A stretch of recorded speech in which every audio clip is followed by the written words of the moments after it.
Hey gang, I'm back. Welcome to Pardee Shop Shenanigans.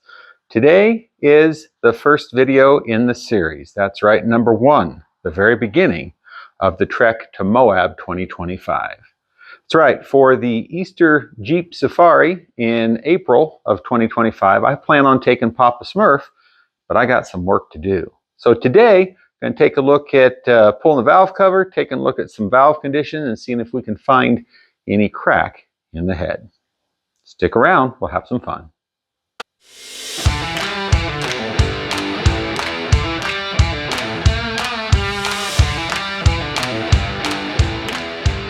Okay, so in preparation for pulling the head, I know that I've got number 6 back here has not got great compression.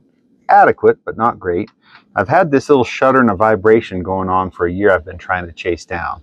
Man, I have done all kinds of things. I've put in new Bosch 4-hole injectors, a new harmonic balancer, new motor mounts, new transmission mounts. I've got front end is all fresh with new U-joints. I've had both drive lines balanced. I've run with one drive line without the other drive line, then had them both balanced again. Had the tires balanced, rotated the tires, no luck. Nothing from the exhaust is touching the frame. I even went so far as to replace my torque converter because I knew it had an awful lot of miles on it. And I'd read something once that sometimes they won't lock up at higher RPMs. None of that has solved this vibration issue that's been chasing me. Did a smoke test on it and I could not find any vacuum leaks, which should have resulted in a high idle situation if in fact I had a vacuum leak. So knowing that number 6 cylinder back here, I forget the number, it was down. I was always taught that your cylinders should be within about 10% of one another. If I remember correctly, I was running something around 120 pounds in everything but number 6, which was something like 90, and that's down pretty bad. So at 258,000 miles, it's time for this head to come off.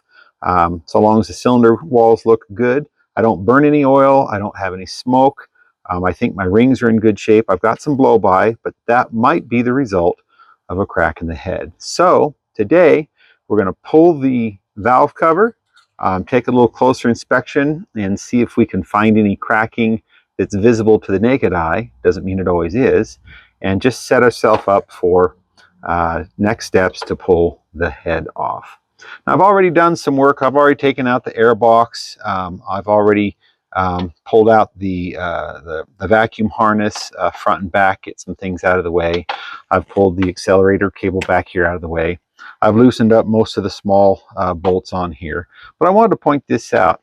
You've got, for this harness right here, you've got these 3 clips, and these 3 clips pop down over. Well, sure, if I can get that off there, I'm not sure you're going to see that, but a bolt with a stud on it. A lot of people get all upset about trying to make sure they put all the bolts in exactly the right place so they can put it back together. Really, at least on this 89, all you really need to think about is where do you want these clips to hold your harness? It's not critical that they're in perfect location. This just happens to be where mine are. I'll put them back in that same position when I'm done. But before we get there, I'm going to go ahead and pull this out, pull these off, get these last bolts loose, and then we'll pull the valve cover off and take a look together.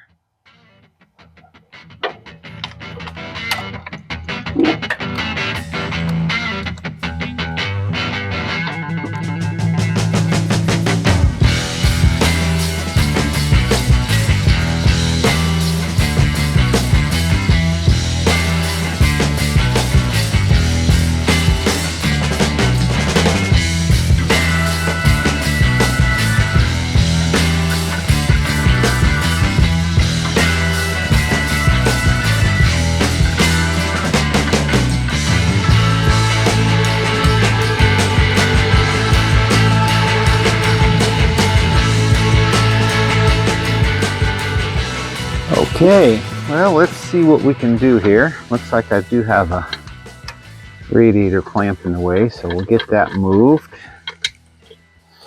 And it's time to pull this valve cover off. Now, I've had this off just one time since I've owned the pickup. I did cruise Cruiser 54's adjustments to the baffle to help reduce some blow-by, and well, it helped for a while. All right, let's see if we can get this guy off of here.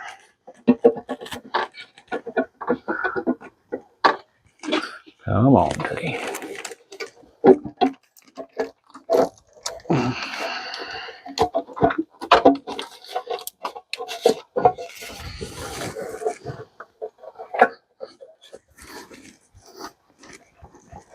Come on. This shouldn't be this difficult, Robert. There we go. Good grief.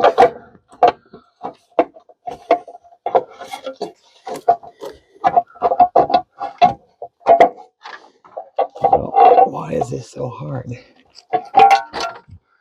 You'd think I was uncoordinated. So you can see I've got quite a lot of some crunch here and some blow-by.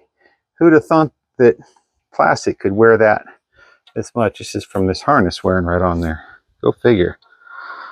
Okay, all in all, the interior is pretty clean. This has been probably 20,000 miles ago that I had this off. I try to keep the oil changed.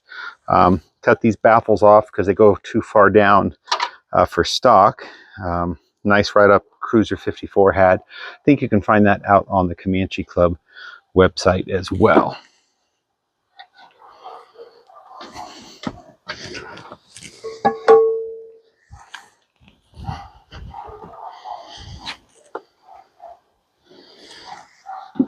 Okay, so what exactly am I looking for? One thing I like to look at is to see how well cared for something's been over time, how often the oil's been changed.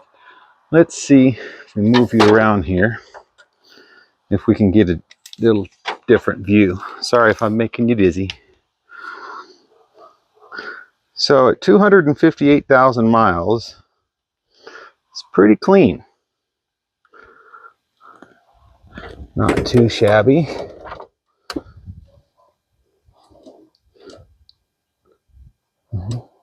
I've got nice quiet lifters, which that's pretty nice. Not a bunch of rattle. Not a bunch of slack in here. Those are all good things, right?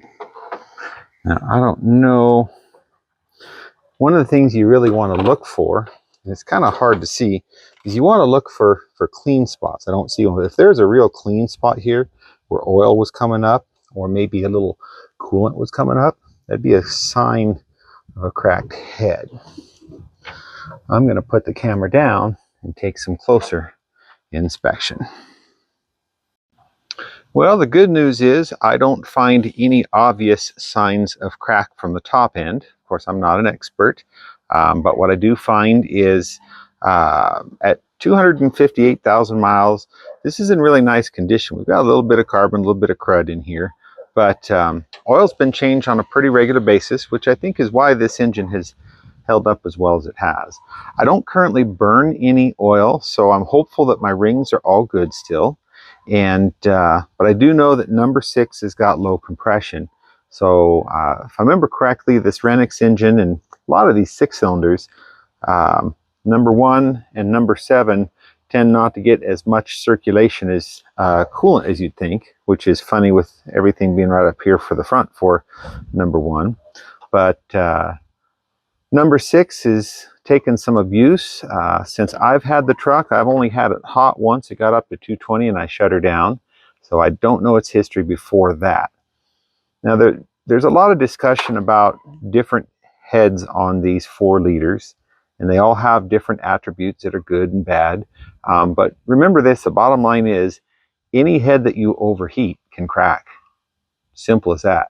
So fingers crossed that when I get this taken apart, my head's in good shape. I can grind these valves, put everything back together, take a look at the lifters, and life will be good. So I'm going to commence with, I have to drop the coolant. I'm actually going to take my intake manifold and my exhaust out in 2 separate pieces. So I'm going to pull this shield off so it's a little easier to get to the manifold bolts, because they're not easy to get to. And going to have to pull the power steering pump, and I know that my header has some cracks. Not sure if I can weld them up or not. Wouldn't mind getting some feedback from you in the comments below. but you know, I might, being on a budget, just pull out the old MIG welder once I get this all apart and see what we can do. So I'm going to start taking this apart. There's plenty of videos out there that tell you how to do this.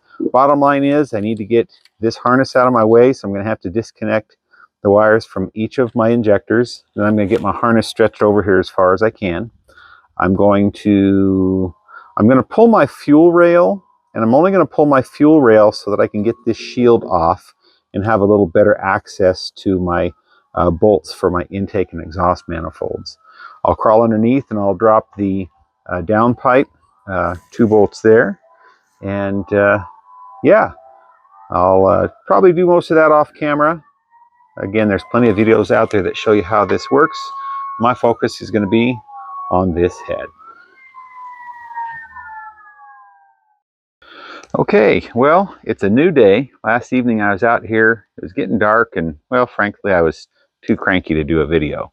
So here's what we've got now. I've got the intake and the exhaust manifold off. Take your time with that. That's all I can say about that.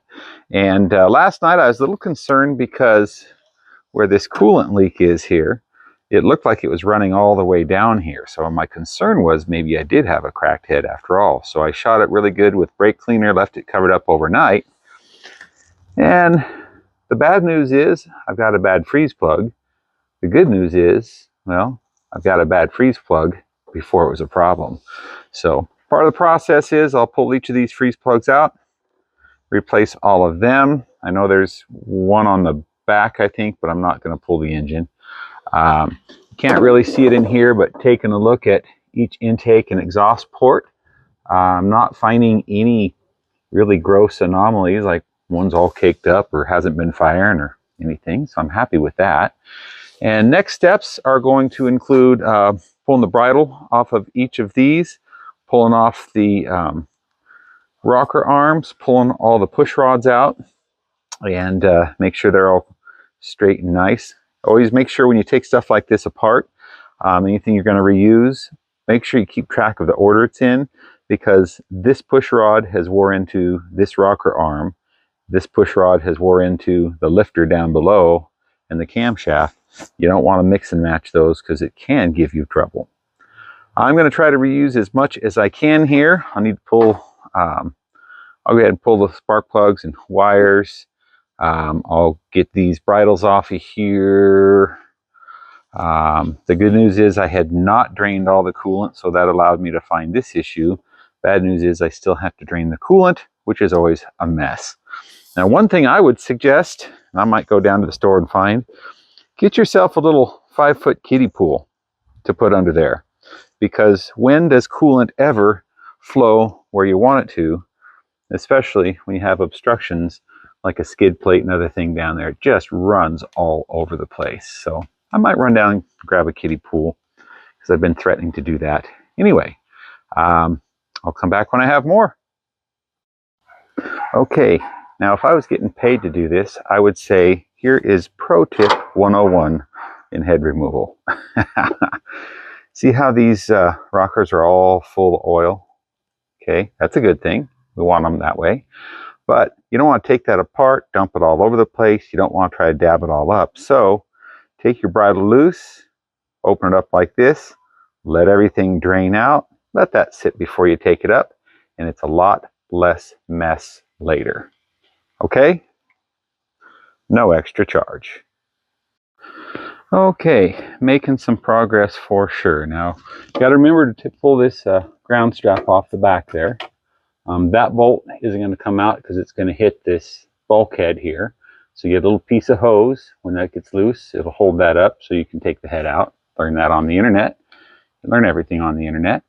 Now, I've broken everything loose. It's important that you do this in sequence, okay? When you put a head down, there's a torque sequence where you start in the middle to put the pressure there and then tighten it out and tighten it out. You kind of go stair, step, stair, step. And that's so that you don't put a bow in it. Now, the same thing applies, let's get my fingers out of there, I'd quit going out of focus, right?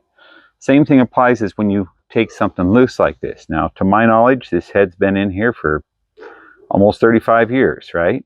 And so if I just start here and start breaking everything loose, bing, bing, bing, that could come up like this. It could bow, warp. I don't want that. So I've already broken everything loose. I started out here on the end, 1, 2, and went back here to the back, 1, 2, and then just went back and forth and back and forth until I got to the center. Have this all broke loose now. Now, I've taken some extra things off. Some of the guys I've seen, they'll just take the intake and exhaust manifold, lay them out here. They'll put the power steering bracket and whatnot, and just kind of lay it off to the side. I'm going to do some cleanup in here because I'm here. I'm also a little getting old in my old age here. I like to put the bolts back in the holes they came from. Well, just because. And keep in mind, this is actually a stud with a nut going through here to take off this power steering bracket, which was a bummer because I thought I could take these 3 off and lift it out. Nope, no such luck. I had to take the fan, the shroud, and everything out. But in my case, I'm wanting to take a little extra time to clean this old girl up, get the best bang for the buck. Now here is what I did to lay out all of my rocker arms and my push rods, as well as this saddle or bridge. I've heard it called all kinds of different things. I just poked some holes in some cardboard. And so here's cylinder number 1, exhaust and intake, and here are the associated push rods. I numbered those on the back side here also. So that way I've got cylinder 1, cylinder 2, cylinder 3. Everything stays in order because I'm going to be reusing this stuff. Now everything's going to get cleaned up nice and inspected. But my initial inspection, looking at the ends of these push rods, it's not going to focus really well. I'll go through a cleanup process. That'll be a different video. But next up is I'm going to pull all the bolts out and see if we can't get this head up off of the block. Wish me luck. Okay, now comes the challenge. The old goat's got to pick up this 75-pound chunk of iron and put it over there without destroying anything, including his back. I guess we'll see how it goes.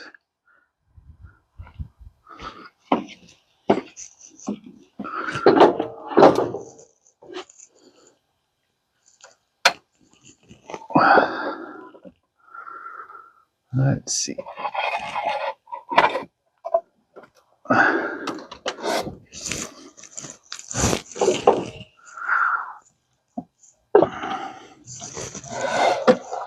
Okay.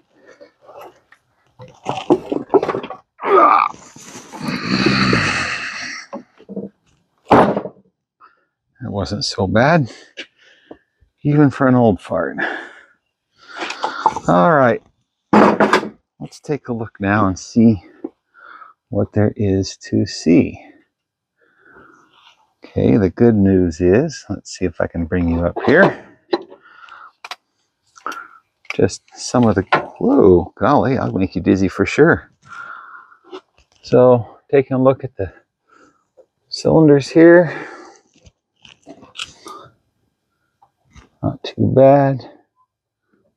A little bit of wear. I'll turn this over in a minute. See what we're working with. Kind of hard to tell on camera like this. You're seeing it for the first time as well as I am. Top of these pistons look pretty good. I'm not seeing any abnormal or scary things just yet. That's awesome news. Let's see what we can find out over here with this head. Are you dizzy yet? Yep, I'm working at it. Okay, I'm going to turn this over and look at the bottom for the first time with you. All right. So, looking at the grand scheme of things here, got some pretty consistent coloration here, which is nice. Now, number 6 was the one that was a little bit lower compression for me when I tested it. Looks like the valves are all seated nice. I don't see any burn spots. That's a good thing.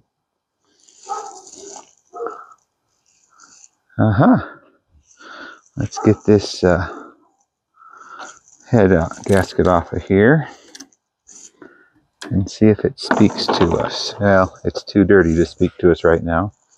Plugged up gunky ports for sure. So, all right. Well, head is off. Step one commences. Operation Moab in progress. Well, that's going to button it up for today. That's enough for this video. It's enough for me anyway. Thanks for joining me. Step one in the journey to prepare for Moab. Easter Jeep Safari 2025. Papa Smurf's going to be there. I hope you will as well.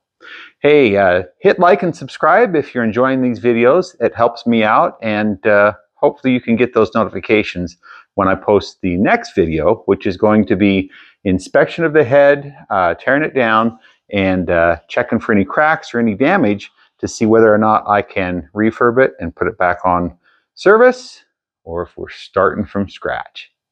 Go out and make somebody smile today, would you? You both deserve it. Bob out.